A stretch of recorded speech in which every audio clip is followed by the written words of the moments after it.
Chris में प्यारे बच्चों, आप सबों को जय यीशु।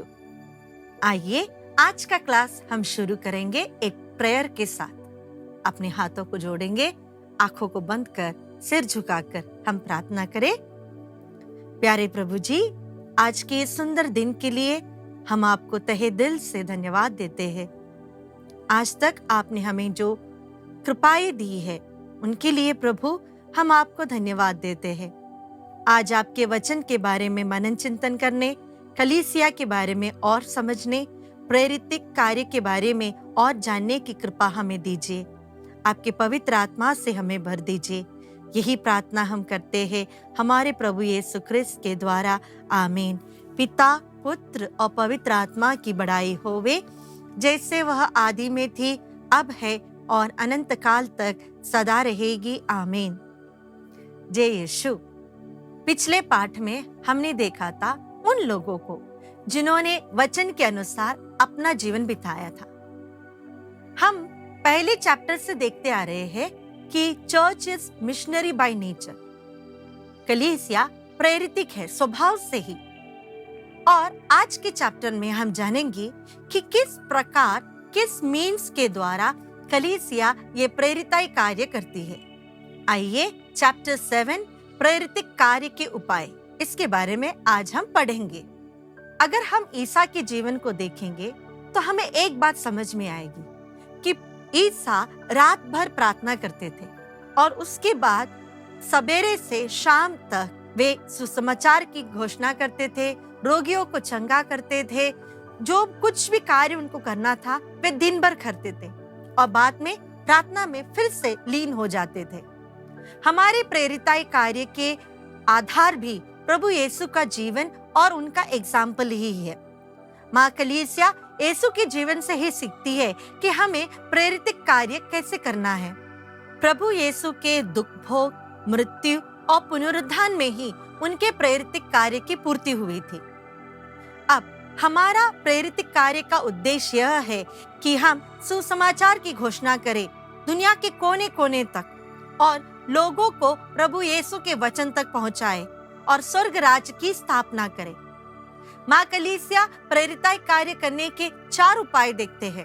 पहला प्रार्थना, दूसरा दुख भोग सहना, फिर सेवा करना और सुसमाचार की घोषणा। आइए हम पहले देखेंगे प्रार्थना। यूहन्ना के सुसमाचार अध्याय 17 में हम देख सकते हैं कि प्रभु खुद मध्यस्थ प्रार्थना करते हैं।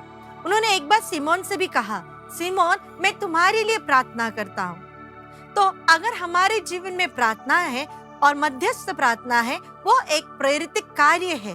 हम प्रार्थना किसी भी अवस्था में, किसी भी परिस्थिति में कर सकते हैं और मध्यस्थ प्रार्थना के द्वारा हम लोगों को पछतावे तक लेकर आकर प्रभु के प्रेम से भर सकते हैं। बहुत अच्छी एग्जाम्पल है Saint Teresa of Child Jesus. जब वो छोटी थी, उन्होंने एक बार अखबार में पढ़ा कि फ्रांसिनी नामक एक कैदी को प्राण दंड दी गई थी और वह पछताने के लिए या किसी पुरोहित से मिलने के लिए तैयार नहीं था। तभी Saint Teresa of Child Jesus उसके लिए प्रार्थना करने लगती है, छोटे छोटे त्याग कर लेती है और उसके फलस्वरूप मरने से पहले फ्रांसिनी एक पुरोहित से मिलते हैं, वो क्रूस का चुंबन करते हैं। तब से Saint Teresa of Child Jesus को यह बात पता चली कि अगर हम प्रार्थना करें तो किसी भी पापी का मन परिवर्तन हो सकता है। Saint Teresa of Child Jesus की वे ऑफ प्रेयर बहुत डिफरेंट थी। जैसा एक बच्चा अपने पापा से बात करता है, उसी तरह वो प्रभु से बात करती थी।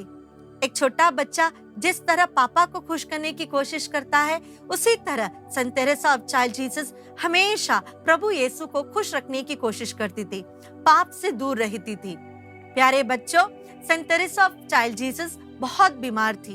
उनकी बहुत बड़ी इच्छा थी कि वे एक मिशनरी बने, लेकिन वो कुछ नहीं कर पाती थी क्योंकि वो एक क्लोस्टर नन थी। तब उन्होंने एक बात ठानी, जो कुछ भी मैं करूंगी मैं एक मिशनरी के लिए ऑफर करूंगी। इतना तक जब वो चलती थी उन्हें बहुत दर्द होता था, चलने में बहुत दिक्कत आती थी। तब वो प्रार्थना करती थी, प्रभु दूर देश में एक मिशनरी जो बहुत थका है, जो अपने मिशनरी जीवन से उब गया है, जो बहुत अकेला, बहुत संकट में है, मेरे ये चलने पर होने वाले शारीरिक वेदनाएं प्रभु मैं उसके लिए समर्पित करती हूँ। बच्चों, अगर आपको पता है कि सेंट तेरेसा की इस प्रार्थना के द्वारा, इनके ज़ील के कारण ही माँ कलीसिया Saint Teresa of Child Jesus को मिशनरी दुनिया में पेट्रनस मानी जाती है। सबसे पहला पेट्रन है सेंट फ्रांसिस ऑफ असिसी और दूसरी यह 24 साल की लड़की जिन्होंने कभी कॉन्वेंट के बाहर पैर नहीं रखा था, और इन्हें ही आज हम लिटिल फ्लावर मिशनरी लीग के मध्यस्थता के रूप में मानते हैं। और दूसरा एग्जाम्पल हम ले सकते हैं संत एवुप्रासिया, जो केरला के सीएमसी कांग्रेगेशन की एक सदस्य थी। मदर एवुप्रासिया कभी भी अपने एक कॉन्वेंट को छोड़कर बाहर नहीं गई, लेकिन पूरे समय वो प्रार्थना करती रही। उन्हें प्रार्थना की माता, मदर ऑफ प्रेयर के रूप से जाना जाता है। अगर हम प्रार्थना करें उन लोगों के लिए जो मिशनरी है, या फिर उन लोगों के लिए जो प्रभु से काफी दूर है, यह सब प्रार्थना के द्वारा एक प्रेरित कार्य है। दूसरा उपाय हम देखेंगे वचन की घोषणा।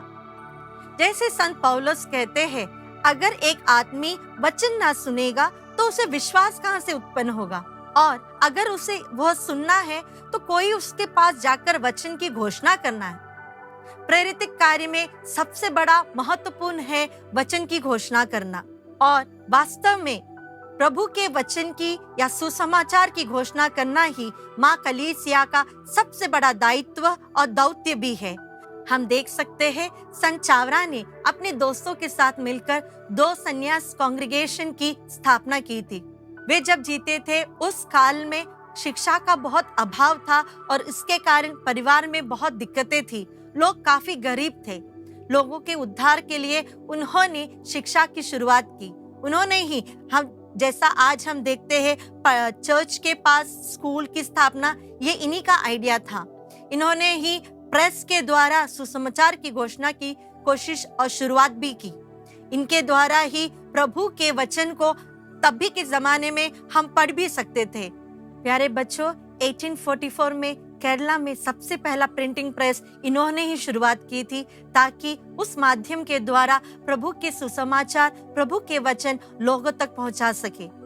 आइए हम मिलते हैं दूसरे एक धन्य व्यक्ति से, तेव परम्बिल कुन्नचन, जो पाला धर्म प्रांत के एक साधारण पल्ली पुरोहित थे। कद में बहुत छोटे थे, लेकिन उनके कार्य स्वर्ग तक पहुंच सकती है। उन्होंने बैकवर्ड क्लास के, ओबीसी, एससी, एसटी के सभी लोगों के लिए बहुत परिश्रम किया। हमें यह जानकर बहुत आश्चर्यचकित होगा कि उन्होंने अपने ही जीवन काल में करीबन 5000 लोगों को बपतिस्मा भी दिया था। वे इन सभी लोगों को अपने बच्चे के नाम से बुलाते थे। 2006 में संत पापा बेनेडिक्ट 16वें ने उन्हें धन्य घोषित भी किया था। आइए हम देखेंगे तीसरा उपाय, जिसमें है सेवा कार्य। जब हम सेवा कार्य के बारे में सोचेंगे तो कई महापुरुष हमें मिल सकते हैं जिन्होंने कई सेवा के कार्य इस दुनिया में किए हैं। आज हम विशेष रूप से संत मदर तेरेसा के बारे में जानेंगे। जिस तरह तुम अपने आप को प्यार करते हैं, उसी प्रकार हमें दूसरों को भी प्यार करना है, अपने पड़ोसी को भी प्यार करना है। यह आज्ञा अपने जीवन में पूर्ण रूप से लागू कर दी थी। उन्होंने गरीबों में, जो अनाथ है उनमें, विधवाओं में, जो मरणासन है, जो कुष्ठ रोगी है, जो पूर्ण रूप से समाज से अलग हो चुके हैं, उन लोगों के लिए अपना पूरा जीवन समर्पित कर दिया था। इसीलिए लोग उन्हें मदर ऑफ द पुअर या सेंट ऑफ गटर्स के नाम पे भी बुलाते थे। उन्होंने कलकत्ता के गरीब लोगों के लिए बहुत कुछ किया। जब हमारा हृदय प्रभु के प्रेम से भर जाता है तो ऑटोमेटिकली हम में से परोपकार बहने लगता है। अपने हृदय में हमने जो प्रभु के प्रेम को अनुभव किया है, वो हम दूसरों के जीवन में तक पहुंचाने की पूरी कोशिश करते हैं। यही कोशिश मदर तेरेसा ने भी की थी, इसीलिए उन्हें नोबेल पुरस्कार से भी सम्मानित किया गया था। चौथा हम देखेंगे दुख भोग की प्रेरिताएं। दुनिया दुख भोग को बहुत बुरा मानती है। कष्ट, पीड़ा से पीछे हटने की कोशिश करती है। लेकिन प्रभु ईसा ने हमें यह सिखाया है कि दुख भोग के द्वारा पिता की इच्छा को पूर्ण करते हुए वे दुनिया के मुक्ति के कारण बन गए हैं। कई संत हमें सिखाते हैं, अगर हम भी अपने जीवन के दुख और तकलीफ को प्रभु यीशु के दुख भोग के साथ रखेंगे तो उसकी वैल्यू बहुत अधिक है और वह दूसरे लोगों की मुक्ति के लिए भी उपयोग किया जाता है। आइए हम मिलेंगे आज दो संत से, संत मरियम त्रेसिया जो होली फैमिली कांग्रेगेशन की फाउंडर भी थी और संत अल्फोंसा को भी। संत मरियम त्रेसिया हमेशा प्रभु के दुख भोग के बारे में मनन चिंतन करती थी। वो प्रभु के साथ प्रभु के दुख भोग में उनकी वेदना को कम करने की कोशिश करती थी। उनके शरीर में जितने भी घाव थे, उनके शरीर में जितने भी प्रायश्चित के कारण दुख तकलीफ थी, वे सब पापियों के मन परिवर्तन के लिए उन्होंने प्रभु के दुख भोग के साथ चढ़ावा किया था और बाद में वह संत मरियम त्रेसिया बन गई। हम सब जानते हैं संत अल्फोंसा को। संत अल्फोंसा बहुत यंग एज से ही काफी बीमार रहती थी। वह रात भर अपनी शैया में पेन के साथ रोती रहती थी। एक बार जब वहां के बिशप ने आकर संत अल्फोंसा से पूछा, अल्फोंसा रात भर तुम्हें बहुत दुख और तकलीफ होती है, उस समय तुम क्या करती हो एक्चुअली? संत अल्फोंसा मुस्कुराते हुए उन्होंने जवाब दिया, बिशप स्वामी जी, उस समय मैं अपने प्रभु को अधिक प्यार कर रही हूँ, मुझे दुख और तकलीफ कुछ नहीं है। उन्होंने अपने जीवन के हर दुख को, हर पेन को, शरीर की सभी कंडीशंस को प्रभु के दुख भोग के साथ चढ़ाकर उन्होंने पापियों के मन परिवर्तन के लिए ऑफर कर दिया था। प्यारे बच्चों, हमें भी हमारे लाइफ में छोटे छोटे तरीके से इस मिशनरी एक्टिविटीज को अपने भी जीवन में लाना है। हम छोटे छोटे सैक्रिफाइसेस कर कर, समझो आपको बहुत चॉकलेट्स खाना पसंद है, या फिर आपको हमेशा वीडियो गेम्स खेलने की आदत है, या फिर आपको मूवीज देखने की आदत है, तो उन छोटे छोटे आदतों को हटाकर हमें जो चीज ज्यादा पसंद नहीं उसे अपनाकर उसे हम पापियों के मन परिवर्तन के लिए ऑफर कर सकते हैं। अगर हमें पता है किसी लोगों को प्रार्थना की जरूरत है और अगर हम उनके लिए एटलीस्ट एक रोजरी माला भी बोले, वो भी बहुत बड़ी प्रेरिताई कार्य होगी।